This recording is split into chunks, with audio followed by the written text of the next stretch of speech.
और बहनों भाइयों, भारतीय जनता पार्टी का ऐसा चरित्र रहा है, प्रथम दृष्टया प्राइमा फेसाई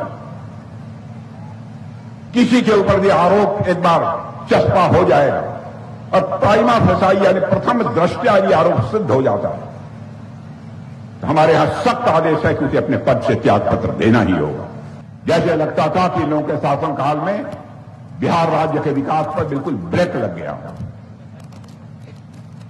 बहनों भाइयों, इस ब्रेक को यदि कोई ब्रेक कर सकता है यानी तोड़ सकता है तो केवल और केवल एनडीए ही तोड़ सकती है।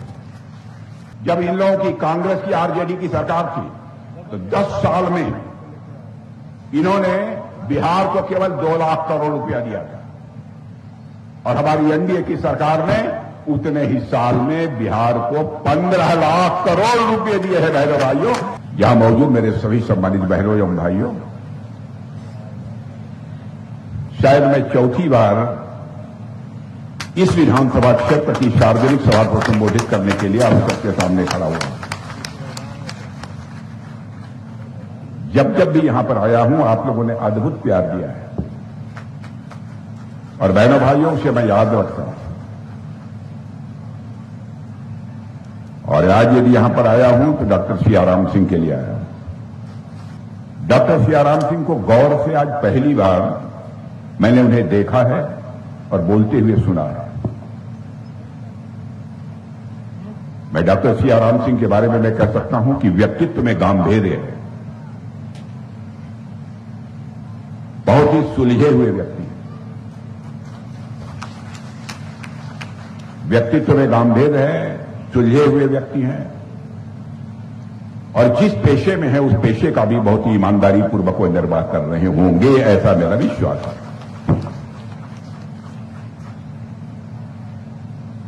और भारतीय जनता पार्टी ने बहुत सोच समझकर उन्हें चुनाव के मैदान में उतारा है।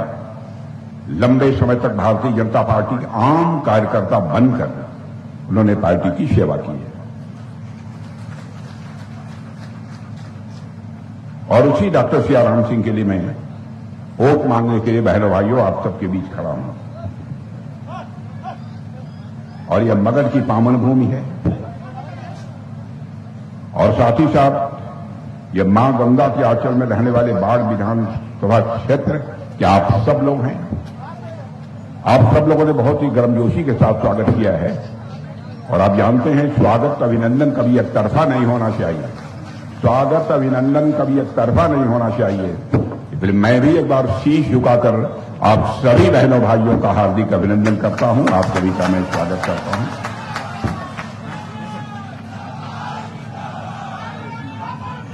और आप जानते हैं बिहार के शिल्पी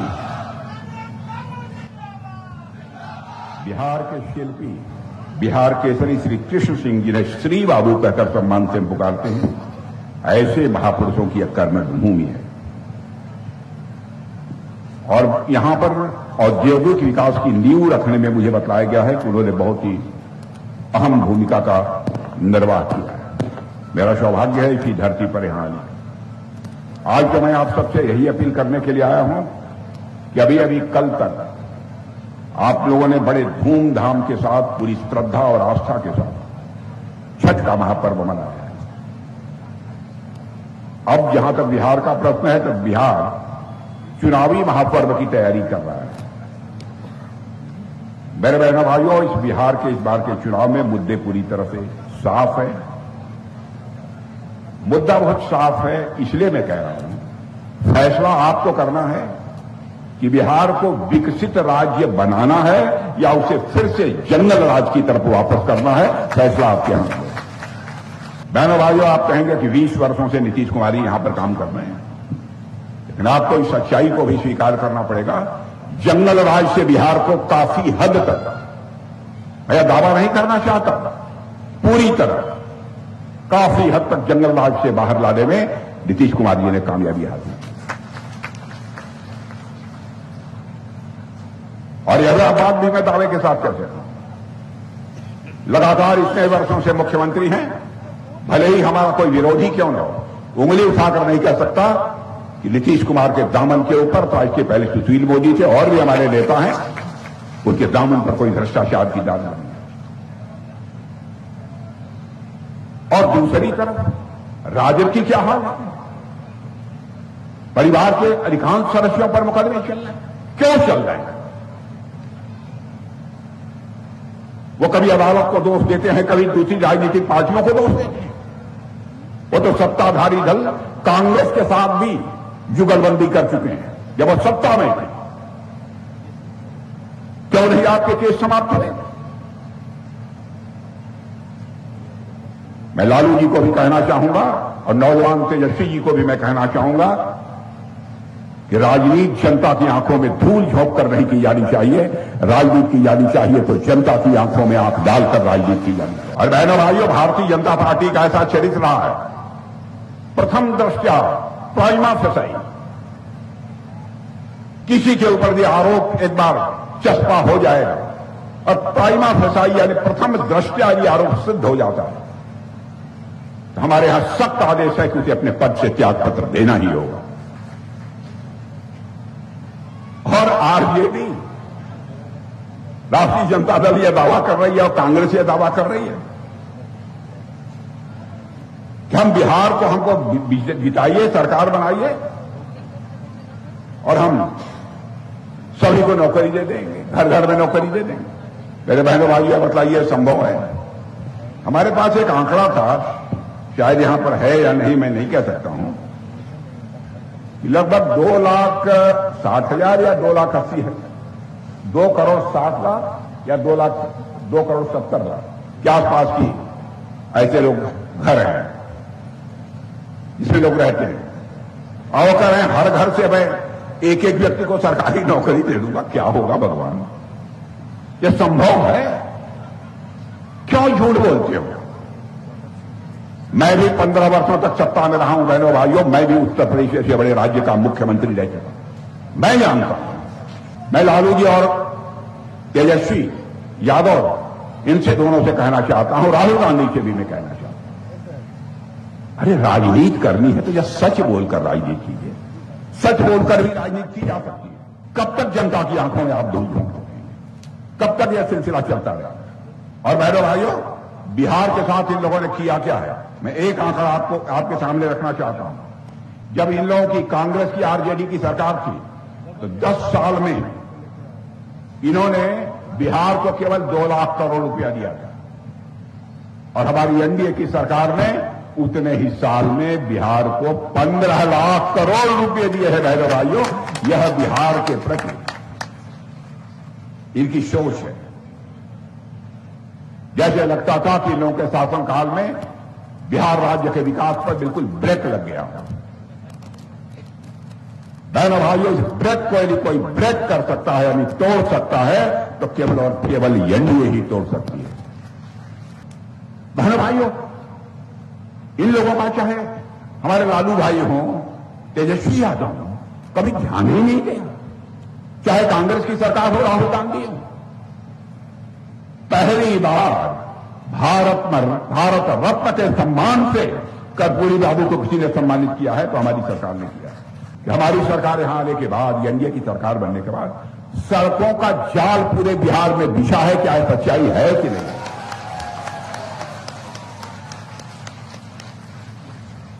मैं यह नहीं कहता हूं कि पूरी तरह से यहां राम राज्य हो गया है, लेकिन पहले से काफी हद तक हालात बेहतर हुए हैं कि नहीं हुए?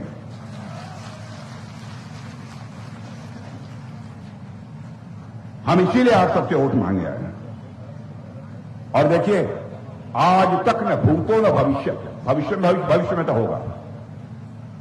हमें 10 वर्षों के अंदर, 10 नहीं 9 वर्षों के अंदर हमारे प्रधानमंत्री मोदी जी ने इस हिंदुस्तान के 25 करोड़ लोगों को गरीबी रेखा के बाहर किया है। 25 करोड़ लोगों को। आज तक दुनिया के किसी देश में यह करिश्माई काम मेरे बहनों भाइयों कभी नहीं हुआ। 4 करोड़ लोगों को पक्के घर मिल गए। और मैं बोलकर जा रहा हूं, न यदि पूरा हो, कोशिएगा आप, भारत के अंदर एक भी कच्चा घर हम लोग नहीं रहने देंगे। एक भी कच्चा घर नहीं रहने देंगे। वैसे ही भारत के ऊपर भी दुनिया का कोई देश यदि आंख उठाकर देखने की कोशिश करेगा बहनों भाइयों, भारत कमजोर भारत नहीं रहा। भारत मुंहतोड़ जवाब देना अच्छी तरह जानता है।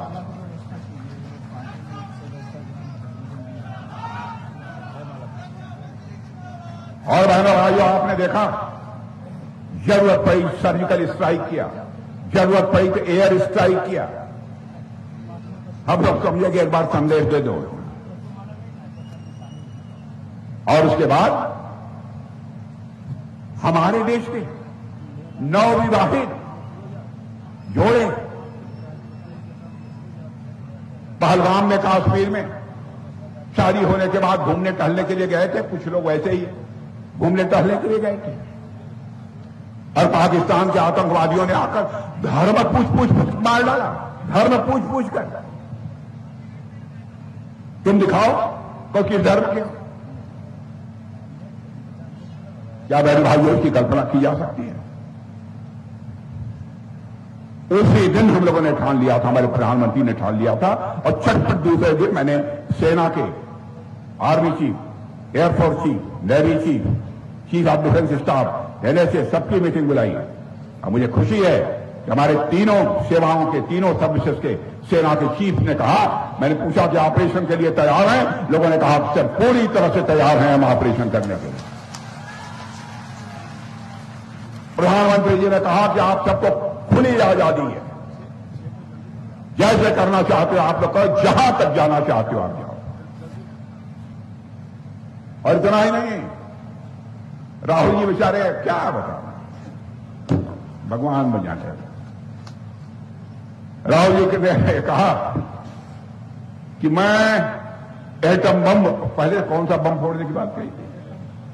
नहीं, पहले एक और बम था कोई छोटा, पहले हाथ का गोला खाता, गोला हम छोड़ेंगे, बाद में कहा हो अब तो मैं एटम बम छोड़ूंगा। अरे बाप रे, अरे एटम बम छोड़ना है तो बगल में छोड़ो भैया, हमारे यहां क्यों छोड़ते? कहे मैं खुलासा करूंगा। बहनों भाइयों, कांग्रेस और आरजेडी के लोग आते हैं, मैं आपसे कहना चाहता हूं बड़े विनम्रता से, किसी के साथ कोई अभद्रता नहीं होनी चाहिए। पढ़े लिखे नौजवानों को मैं अपील करके जा रहा हूं, शालीनता से पूछिए। यह जो चुनाव आयोग जांच पड़ताल कर रहा था, कौन बाहर रहते हैं, कौन अब इस दुनिया में नहीं है, ऐसे लोगों का नाम स्वाभाविक है कि मतदाता सूची में नहीं होना चाहिए। तो उस पर यह आरोप जो लगा रहे थे, उसके बारे में आपके द्वारा सवाल किया जाना चाहिए, विनम्रता, शालीनता था। अब कोई नहीं बोलता, अब उसके बारे में कोई नहीं बोलता। बहनों भाई, केवल जो यहां पर बांग्लादेशी घुसपैठिए आए हैं, इन बांग्लादेशी घुसपैठियों का यह वोट लेना चाहते थे। मैं आपसे पूछना चाहता हूं, वोट देने का अधिकार भारत के नागरिक है कि विदेशियों को यहां पर आकर वोट देने का अधिकार है? क्या चुनाव आयोग को यह काम नहीं करना चाहिए? जिनकी मृत्यु हो गई है उनका नाम मतदाता सूची से नहीं हटना चाहिए? अब कहते हैं कि मैं मुस्लिम डिप्टी सीएम बनाऊंगा। अरे भाई, किसको बनाओगे बताओ ना, हमको कोई आपत्ति नहीं, नाम भी नहीं बता रहे हैं। बहनों भाइयों, हमारे यहां कोई भेदभाव नहीं है। हम लोग तो यही चाहते हैं, वो जमाना अब चला गया, फिर से वापस नहीं आना चाहिए। न खाता न बही, ध्यान से सुनिए, न खाता न बही, जो लालू जी कहें वही सही। अब वह समय मेरे बहनों भाइयों वापस नहीं आना चाहिए, वह समय नहीं आना चाहिए। मैं आपसे बड़े हालात को यह थे, कुछ थोड़ा जानकारी मिलती थी कि फोन से जो टेंडर मिलते थे, वो टेंडर पे भी इधर उधर होता था, लोग बतलाते हैं। और किडनैपिंग जो होती थी, किडनैपिंग बच्चों की, तो उसमें जो फिरौती मांगी जाती थी, उसमें फिरौती का पैसा कम कराया जाता था। भाई कम कर दो, कोई बात नहीं, छोड़ दो। अरे यह हुकूमत है, एक भी मासूम बच्चे का कोई अपहरण कर ले, बड़े भाइयों उसको हम खाद खड़ी कर देंगे, उसको उल्टा कर देंगे सारे हम सबके सामने।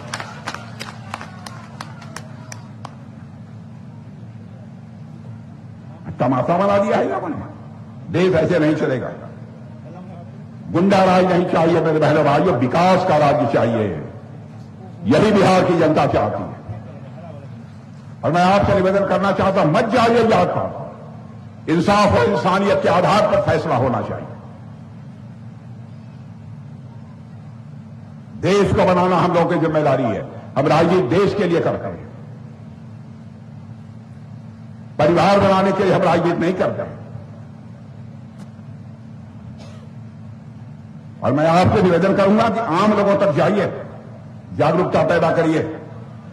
हमारी सरकार ने क्या क्या किया है मैं समझता हूं उसके पहले लोगों ने जानकारी दी होगी, कुछ बहुत विस्तार में मैं नहीं जाना चाहता हूं। और आप लोगों को एहसास होगा ही कि हमारी सरकार ने क्या किया, हमारे प्रधानमंत्री जी ने कौन कौन सी सुविधाएं लोगों को मुहैया कराई।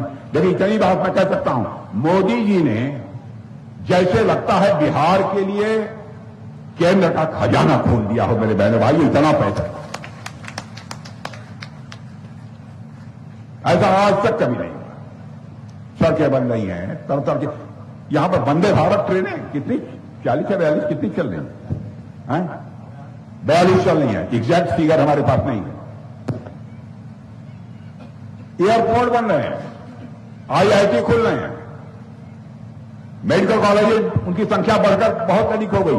इस शायद जहां तक मेरी जानकारी है, थोड़ा गलती भी हो सकती है थोड़ी बहुत, वैसे संकल्प हमारे प्रधानमंत्री का यही है, हिंदुस्तान का एक जिला भी शेष नहीं बचना चाहिए जहां पर एक मेडिकल कॉलेज न हो जाए। ऐसे कई प्रभावी कदम हमारी सरकार ने उठाए हैं। मेरे बहनों भाइयों, में यही कहना चाहूंगा कि आप सबका भरपूर समर्थन मिलना चाहिए। अब कल हमारा घोषणा पत्र आने वाला है, उस घोषणा पत्र के माध्यम से अन्य भी जानकारी आपको मिलेगी। लेकिन पंडित जवाहरलाल नेहरू का 14 नवंबर जिस दिन चुनाव परिणाम आएगा, जिस दिन चुनाव परिणाम आएगा उस दिन पंडित जवाहरलाल नेहरू जी का जन्मदिन है। मैंने भाइयों, पंडित जवाहरलाल नेहरू भले ही हमारे विचारधारा के न रहे हों, हमारी पार्टी के न रहे हों, लेकिन हमारे देश के प्रधानमंत्री रहे, पहले प्रधानमंत्री रहे। मैं उनका सम्मान करता हूं। और जैसा भारत वो बनाना चाहते थे वैसा ही भारत हमारे प्रधानमंत्री मोदी जी भी बनाना चाहते हैं, विकसित भारत, मजबूत भारत। और बिहार की जनता यदि एनडीए को जिता देती है 14 नवंबर को मेरे बहनों भाइयों, 2/3 बहुमत से जिता देती है, तो मैं समझता हूं पंडित जवाहरलाल नेहरू जी का जो 14 नवंबर का जन्मदिन होगा, यही पंडित जी के प्रति सच्ची श्रद्धांजलि होगी मेरे बहनों भाई। आप इस काम को करना चाहेंगे कि नहीं करना चाहेंगे? अरे पीछे के लोग, आप लोग करना चाहेंगे हाथ उठा के बताइए। देखिए मीडिया के लोग, उधर देखो, उधर देखो, या उठाए रहिए। देखिए मीडिया के लोग आपकी तरफ देखना चाहता। देखिए देखिए, इधर भी हमारे नौजवानों ने उठा रखा है, बाएं भी जाइए, इधर भी देखिए।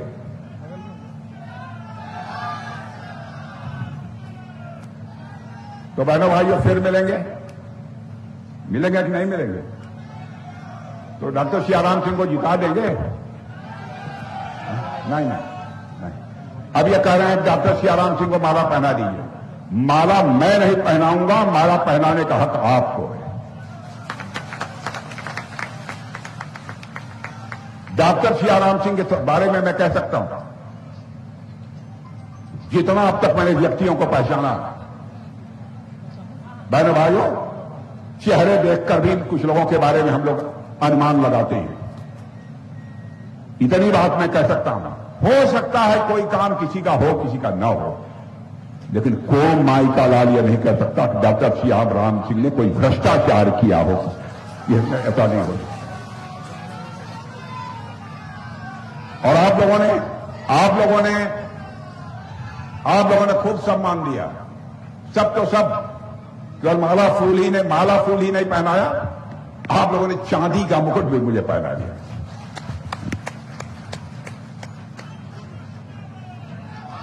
लेकिन बहनों भाइयों, यह चांदी का मुकुट यहां के जिलाध्यक्ष कौन है? हाँ, जिलाध्यक्ष जाइए, क्या नाम है? शैलेंद्र जी। यह यहां के जिलाध्यक्ष मैं शैलेंद्र जी को इसको देता हूं। चुनाव समाप्त हो जाने के बाद ऐसा गरीब परिवार, जिस गरीब परिवार की बेटी शादी होने के बाद विदा हो रही हो और उसके पांव में चांदी की भी पायल न हो, तो इस मुकुट को तोड़कर उसके लिए चांदी की पायल बनवा दी जाए, इसलिए यही के लिए हवाले करता हूं।